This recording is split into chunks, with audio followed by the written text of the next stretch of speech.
Tour Commissioner Jay Monahan, who's happy to answer some of your questions after today's news.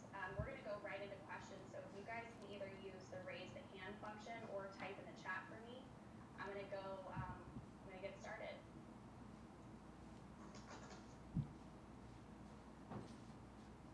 All right. Good afternoon, everyone. Sorry, guys. Let me just get all this going. All right, Kevin Van Valkenburg, if you want to kick us off. Kevin from No Lane Up.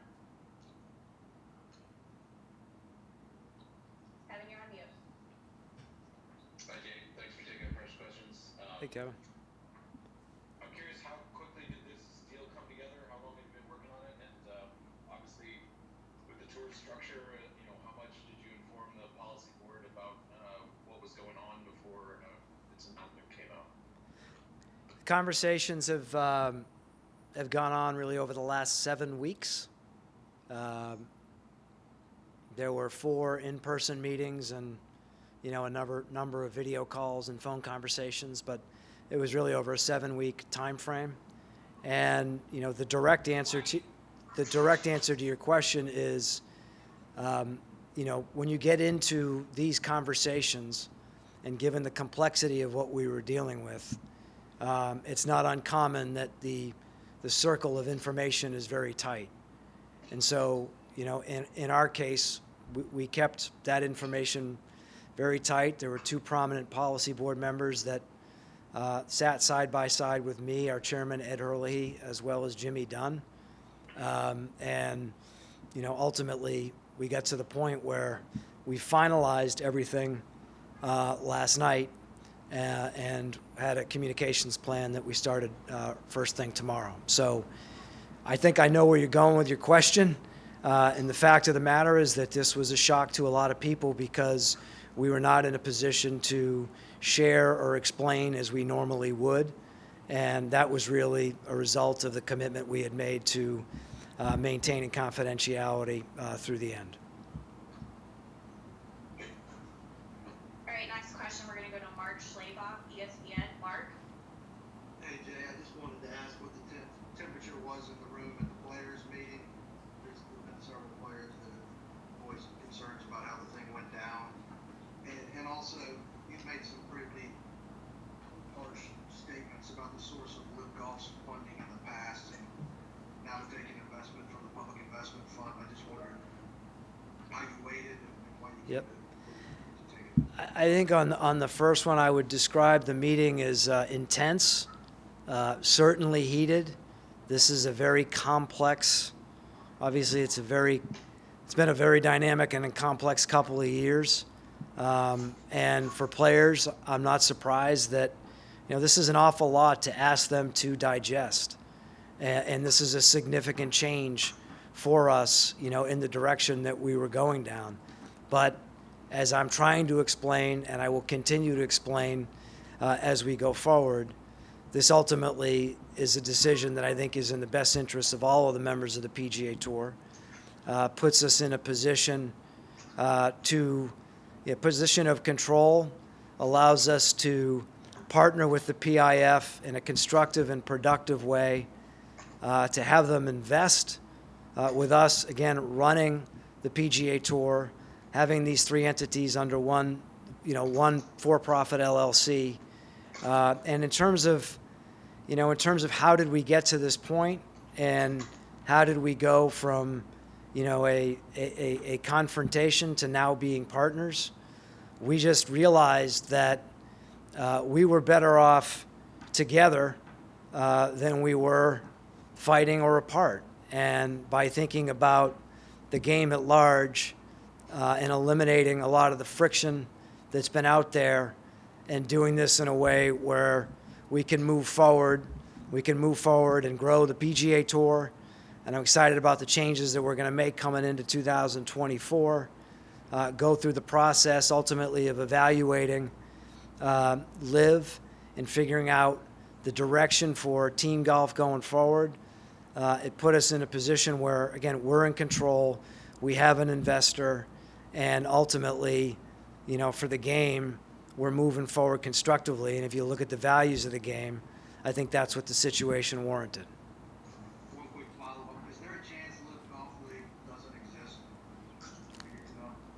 You know, we're in a framework agreement. We haven't concluded the definitive agreement. I've not had the opportunity that I'm going to have to conduct a comprehensive empirical evaluation. So, you know, I don't want to make any statements or make any predictions. But what is in place is a commitment to, you know, to make a good faith effort to look at team golf and the role it can play going forward. Thank you. All right, next question to Adam Shupak. Adam Shupak, Golf Week. Jay, was there a particular turning point where you went from I'm not going to talk to the Saudis to eventually deciding a month or so ago that you were? Listen, circumstances change, and they've been changing a lot over the last couple of years. I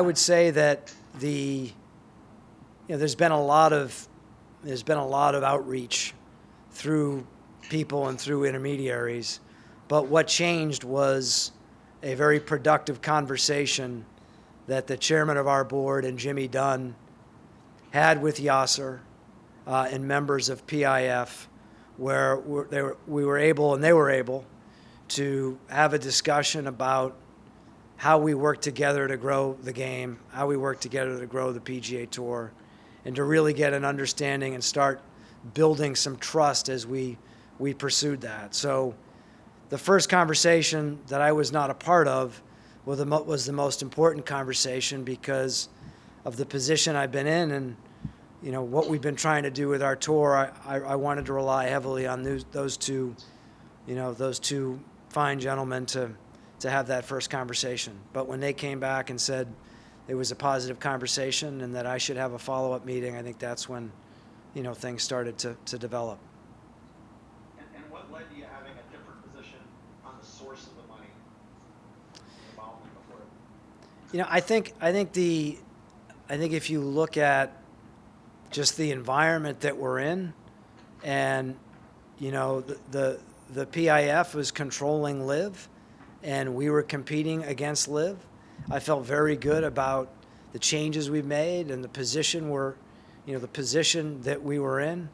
But ultimately, to take the competitor off of the board, to have them exist as a partner, not an owner, and for us to be able to control the direction going forward was put us in a position as the PGA Tour to do and serve our members and at the same time, again, get to a productive position for the game at large. There's a much bigger play, you know, at here or here now, and that is, you know, ultimately, if you look at our model, we've been a C6. We're going to continue to do all the things that we do for impacting lives and impacting communities through our tournaments. But by being able to create a for-profit LLC, we've been handicapped. We're a pass-through organization. We've not been able to reinvest our dollars in growth businesses. And now this gives us the opportunity to do that. And so being able to do that and recognizing the uncertainty generally in the commercial realm going forward, you know, puts us in a position where, you know, I can say today to our members that, you know, we're going to experience meaningful growth as we go forward. Thanks, Jay. All right, next we'll go to Michael Bamberger. Michael. Thanks a lot, Amanda. Jay, you know, like when Roger Clemens, you know, went from the Red Sox to the Yankees, it was a business thing. But this thing, as you know, probably better than almost anybody, had a lot of heightened emotion because it was Saudi money. And you talked yourself, you took a moral high ground. You know, you never have to apologize for being a member of the PGA Tour. So something really significant changed here. Was it just the business, or was there more to it than that? No, listen. I think that as time went on, and you know, you've heard me say a couple times, circumstances change. You know what changed? You know, I looked at where we were at that point in time, and it was the right point in time to have a conversation. And we weren't, you know, Michael, going back to the origin of LIV, you know, and I said this, they needed to go down their path and we were going to go down ours. we've done everything we can within our control to improve and grow the PGA Tour. And they've launched LIV, they've proceeded with LIV, they've made progress with LIV. But ultimately, it was looking at the broader picture and saying that I don't think it's right or sustainable to have this tension in our sport, and to be able to organize and orient this in a way where, again, we're in a control position.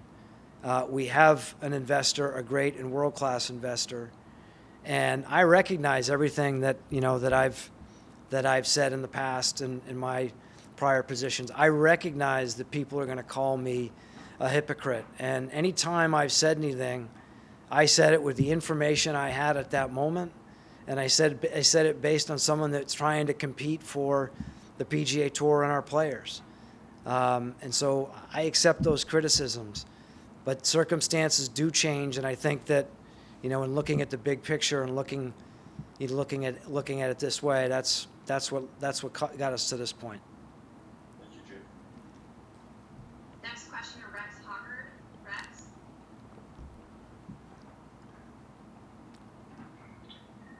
Jay, do you have an idea, and I know this was brought up in the press release, but I'm curious what the path back for the players who join LIV might look like? At this point, Rex, we're under a framework agreement. We've got to, to complete this, we got to get to definitive. We have that identified in our framework agreement. But, at this point, it's reapplying for membership at some point after the end of 2023. And that's something that I'll address in the future, certainly, once we get through the definitive. Next question to Brendan Quinn. Brendan? Hey, Jay. Hey, Brendan. How can you describe the tour's immediate financial future if this deal had now been made, both in terms of handling the elevated purses, handling the cost of litigation ongoing annually, potentially? Just how sustainable was this in the next few years without this influx of money? Well, listen, we've to make the changes in 23 and ultimately to make the changes in 24, we've had to, to invest back in our business through our reserves. But you hit it. Between our reserves, the legal fees, our underpin and our commitment to the DP World Tour, and their legal fees, it's been significant. I'm grateful that when we look to 24, the response that we've gotten from our sponsors and our partners has been very positive, and those losses that we've experienced in 23 will be significantly mitigated. But you have to look at, all the monies that we make in the commercial realm, and we're in long-term media deals. We've done a number of long-term sponsorship deals, thanks to the great partners we have.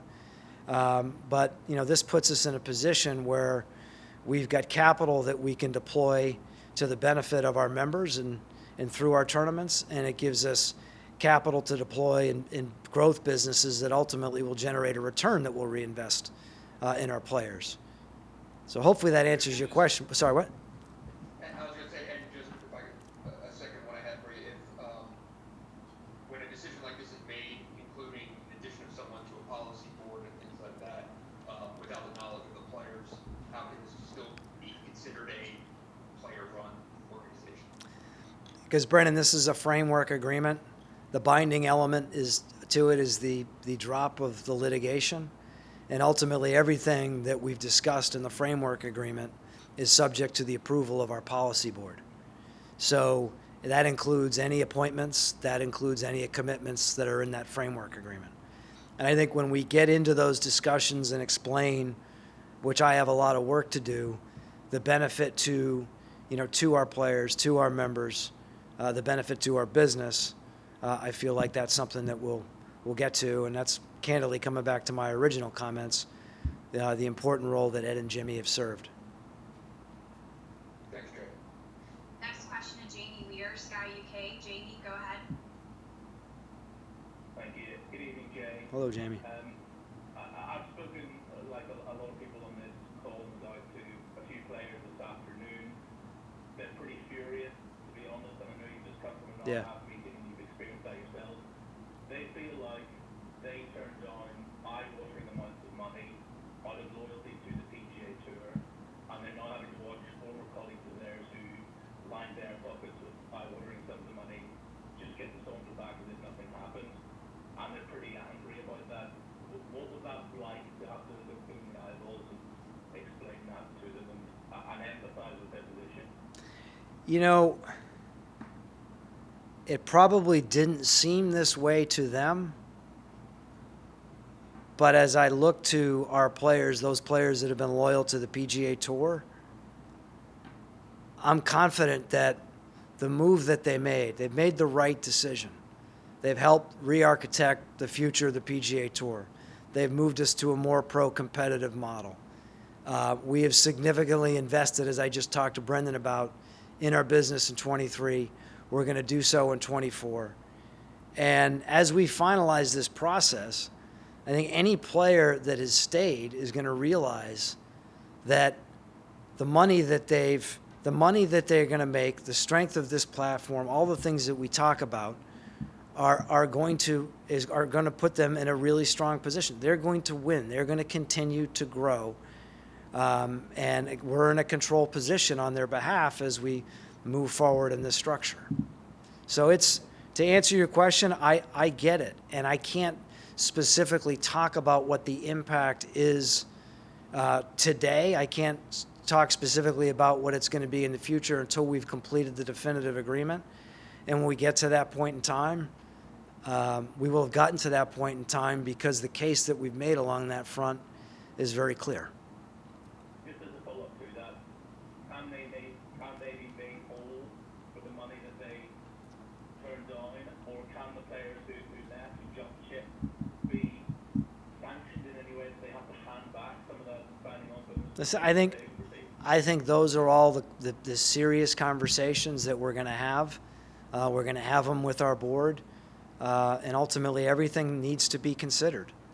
I mean, ultimately what you're talking about is an equalization over time, and I think that's a fair and reasonable concept. Bob Herring, next question, Bob. Thanks, Amanda. Hi, Jay. Thanks for the time. Hey, Bob. Is there any scenario where you would see there being live branded events run concurrently next year, sort of like they are now? You would just be allowing players to go back and forth through whatever means you set up.